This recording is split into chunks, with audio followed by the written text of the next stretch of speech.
அனைவருக்கும் வணக்கம். சிவன்மலை ஆண்டவன் உத்தரவு.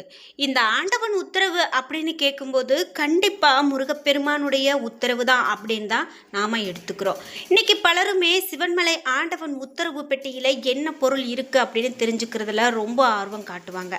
அந்த வகையில் தமிழகத்தில் ஆன்மீக வரலாற்றில் சில ஆலயங்கள் வெறும் வழிபாட்டு தலங்களாக மட்டும் இல்லாமல் பல தலைமுறைகளாக மக்களோடு நம்பிக்கையோடு மரபுகளோடு ஆச்சரியங்களோடு இணைந்திருக்கும். அப்படிப்பட்ட ஒரு கோவில் தாங்க இந்த திருப்பூர் மாவட்டத்தில் இருக்கக்கூடிய காங்கேயத்தில் அமைந்திருக்கக்கூடிய சிவன்மலை சுப்பிரமணியர் திருக்கோவில்.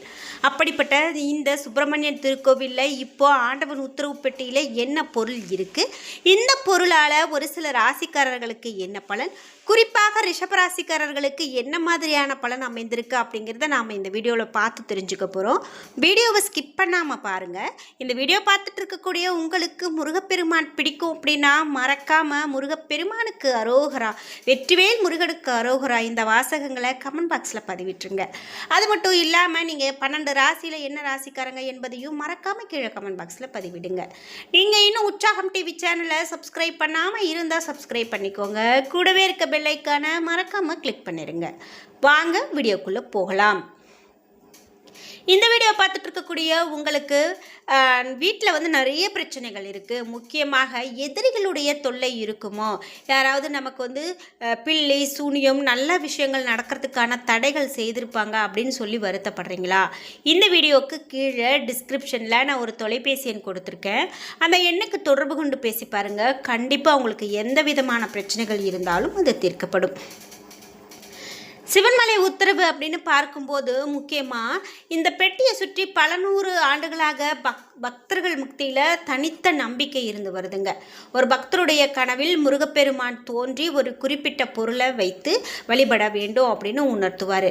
அந்த பக்தர் அந்த பொருளை கோவிலுக்கு கொண்டு வருவார்.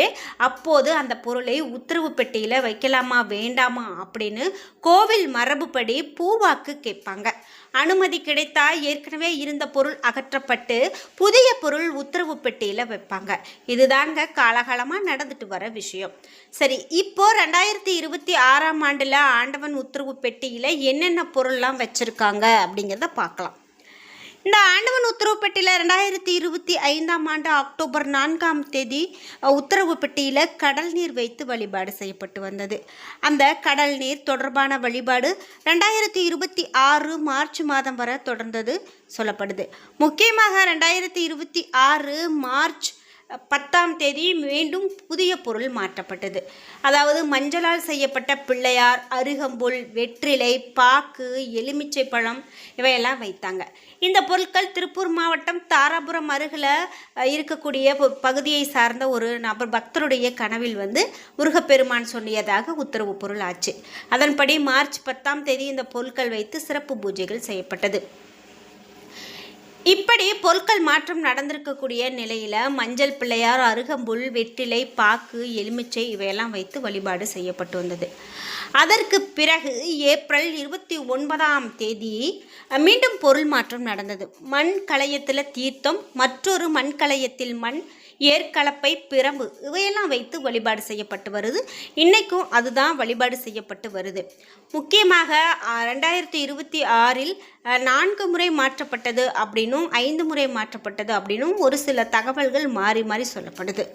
முக்கியமாக இந்த ஆண்டவன் உத்தரவு பெட்டியில் ஒரு பொருளை வைக்கிறாங்க அப்படின்னா இது குறித்து மக்களிடையே நிறைய விஷயங்கள் பேசப்படும். அப்படி ஒரு சில ராசிக்காரர்களுக்கெல்லாம் என்ன மாதிரியான பலன்கள் சொல்கிறாங்க அப்படின்னு பார்க்கும்போது, முக்கியமாக இந்த ஆண்டவன் உத்தரவு பெட்டியில் பல பொருட்கள் மாற்றியிருக்காங்க. அதாவது அரிசி, மஞ்சள், இளநீர், பூமாலை, ருத்ராட்சம், கடல் நீர், அருகம்புல், வெற்றிலை அப்படின்னு நிறைய பொருட்கள் மாற்றம் நடந்திருக்கு.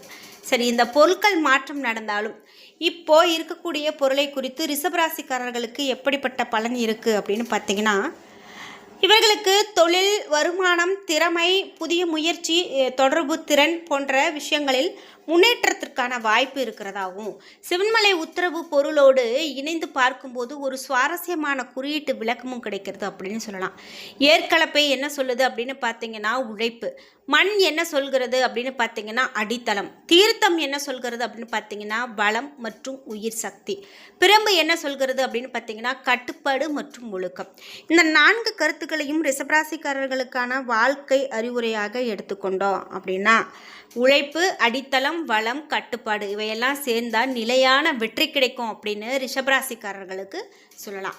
வெற்றியை பெறக்கூடிய காலகட்டமாக இந்த காலகட்டம் இருக்கும் அப்படிங்கிறதுல எந்த விதமான சந்தேகமும் இல்லை. ரிஷபராசிக்காரர்களுக்கு 2026ஆம் ஆண்டில் தொழில் மற்றும் வியாபாரத்தில் முன்னேற்றம் பெறக்கூடிய வாய்ப்பு இருக்கிறதாகவும் ஜோதிட பலன்கள் சொல்லப்படுது. குறிப்பாக தங்களுடைய திறமை, பேச்சு திறன், படைப்பாற்றல் மற்றும் தொடர்புடைய விஷயங்களை பயன்படுத்தி வளர்ச்சி பெறும் வாய்ப்பு இருக்கிறதாகவும் சொல்லலாம்.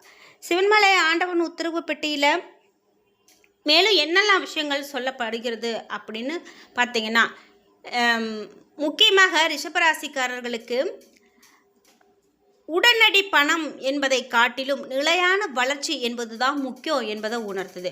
அதாவது ஏற்கலப்பை நிலத்தை ஒரே நாளில் பயிராக மாற்றாது. முதல்ல நிலத்தை உழ வேண்டும், பிறகு விதைக்க வேண்டும், பிறகு நீர் வேண்டும், பிறகு பராமரிப்பு வேண்டும், பிறகுதான் அறுவடை. அதுபோல தான் ரிஷபராசிக்காரர்களுக்கு உடனடியாக பணம், சொத்து இதெல்லாம் வராது. நிலையான வளர்ச்சி என்பது தான் முக்கியம். 2026ஆம் ஆண்டில் தொழில் புதிய பொறுப்பு கிடைத்தா அதை பொறுமையோடு இருக்கலாம். வியாபாரம் செய்கிறவங்க செலவு, கடன், கையிருப்பு, வாடிக்கையாளர் பணம் ஆகியவற்றை கவனமாக கண்காணிக்க வேண்டும். புதிய தொழில் தொடங்குபவர்கள் திட்டமிட்டு நகர வேண்டும். ரிஷபம் பொதுவாக நிலைத்தன்மையை விரும்பும் ராசி என்று ஜோதிடத்தில் பார்க்கப்படுது. அதனால பணம் வந்தவுடன் செலவு செய்வதை விட சேமிப்பு மற்றும் சொத்து உருவாக்குவதில் அதிகமான கவனம் செலுத்துறது நல்லது. 2026ஆம் ஆண்டில் 2ஆம் பாதியில் நிதிநிலை மேம்பாடு வாய்ப்பு இருக்கிறதா சில ஜோதிட பதிவுகளில் சொல்கிறாங்க. ஆனால் உத்தரவு பெட்டியில் ஏற்கலப்பை வந்துவிட்டது என்பதால் நிலம் வாங்கினால் நிச்சயம் லாபம் என்று அர்த்தம் கொள்ளக்கூடாது. சொத்து வாங்குவது என்பது தனிப்பட்ட நிதி முடிவு. ஜாதகத்தை மட்டும் வைத்து பெரிய முதலீடு செய்யக்கூடாது. அதே போல சிவன்மலை உத்தரவு காரணமாக பணம் இரட்டிப்பாகும் என்று நாம் சொல்ல முடியாது. முக்கியமாக நிலம், வீடு, விவசாய நிலம், புதிய கட்டிடம், சொத்து பராமரிப்பு, குடும்பத்தின் அடித்தளம் இவற்றில் ஆர்வம் கொண்ட ரிஷபராசிக்காரர்கள் 2026ஆம் ஆண்டில் திட்டமிட்டு முடிவு எடுக்கலாம்.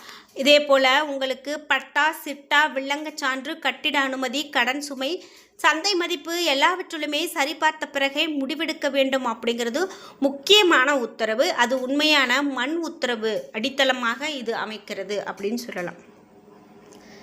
முக்கியமாக என்ன மாதிரியான பலன்கள் இன்னும் சொல்லப்படுகிறது அப்படின்னு பார்த்தீங்கன்னா ஒற்றுமை, சமாதானம், திருமணம், சுப நிகழ்வு, தடை நீக்குதல் என்ற வகையில் மக்கள் விளக்கலாம்.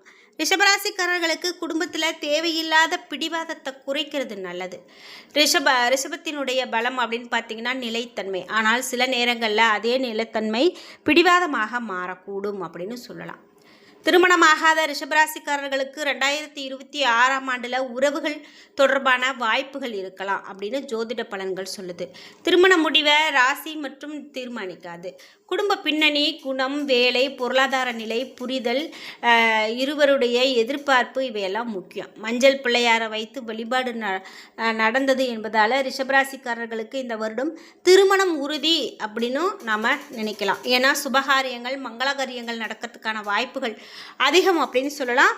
அதே போல் நீங்கள் திருமணத்தில் முக்கியமான முயற்சிகள் எடுத்து வரன் பார்த்துட்ருக்கீங்க அப்படின்னா கண்டிப்பாக அது ஒரு நல்ல ஒரு வரனாக அமையும் அப்படின்னு சொல்லலாம். ரிஷபராசி மாணவர்களுக்கு ஒரே நாளில் பெரிய மாற்றத்தை எதிர்பார்த்து விட முடியாது. தினசரி படிப்பில் அதிகமான கவனம் செலுத்தணும். ஏற்கலப்பை நிலத்தை தினமும் உழைக்கிறது. அதே போல் மாணவர் தினமும் சிறிது நேரம் படிக்கிறது நல்லது. இப்படி நிறைய விஷயங்கள் நாம் இந்த சிவன்மலை ஆண்டவன் உத்தரவு பெட்டியோடு சம்மந்தப்படுத்தி ரிஷபராசிக்காரர்களுக்கு அப்படின்னு சொல்லிக்கிட்டே போகலாம். முக்கியமாக தொழிலில் நல்ல முன்னேற்றமான வாய்ப்பு, வியாபாரத்தில் திட்டமிட்ட வளர்ச்சி, பணம் சேமிக்கிறதுல முக்கியத்துவம் கொடுக்கறது, சொத்து சரிபார்ப்போடு முடிவு, இந்த மாதிரி நிறைய விஷயங்களை நம்ம சொல்லிக்கிட்டே போகலாம். என்ன நண்பர்களே, இன்னைக்கு வீடியோவில் நாம் ரிஷபராசிக்காரர்களுக்கு ஆண்டவனுடைய உத்தரவாக என்ன மாதிரியான விஷயங்கள்லாம் வந்தது அப்படின்னு பார்த்து தெரிஞ்சுக்கிட்டோம். இந்த வீடியோ கண்டிப்பாக உங்களுக்கு ரொம்ப பயனுள்ளதாகவும் பிடித்ததாகவும் இருந்திருக்கும். வீடியோ உங்களுக்கு பிடிச்சிருந்தா லைக் பண்ணுங்கள், ஷேர் பண்ணுங்கள், கமெண்ட் பண்ணுங்கள். நீங்கள் இன்னும் உற்சாகம் டிவி சேனலை சப்ஸ்கிரைப் பண்ணாமல் இருந்தால் சப்ஸ்கிரைப் பண்ணிக்கோங்க.